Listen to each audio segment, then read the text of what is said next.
ഡ്യൂട്ടിയിൽ മദ്യപിക്കാൻ പാടില്ല സാർ. മദ്യപിച്ച ജോലി പോവും സാർ. ജോലി ഞാൻ തന്നാലോ? എന്നാ കുഴപ്പമില്ല സാർ. ഒരു കുഴപ്പമില്ല. താ വന്നേ. നിങ്ങൾ വന്നത് എന്റെ കല്യാണത്തിനാണെങ്കിൽ നിങ്ങൾ എൻജോയ് ചെയ്യണം. നിങ്ങൾ ഹാപ്പി ആക്കണതേ എന്റെ ചുമതലയാ. വിവേക്, ഇവൻ നമ്മുടെ സ്വന്തം ആളാ. നാളെ നേരം വെളുക്കുന്നവരെ ഇവന്റെ ഗ്ലാസ് ഒഴിയാൻ പാടില്ല. ഇവരുടെയും ഡൺ. So let's start.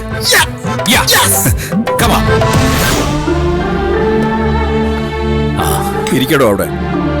വയ്യാത്ത കാലും വെച്ച് താനെന്തിനാ എണീക്കുന്നത്? അല്ല, താൻ ഭക്ഷണം കഴിച്ചോ? എല്ലാം കഴിയട്ടെ സർ. എല്ലാം കഴിയട്ടെ എന്ന് പറഞ്ഞാ എങ്ങനെയാ? മരുന്ന് കഴിക്കുന്നതല്ലേ താൻ? കൃത്യസമയത്ത് ഭക്ഷണം കഴിക്കണ്ടേ? മോളെ നന്ദിനി, അച്ഛന് ഭക്ഷണം എന്താന്ന് വെച്ചാൽ എടുത്തു കൊടുക്ക്.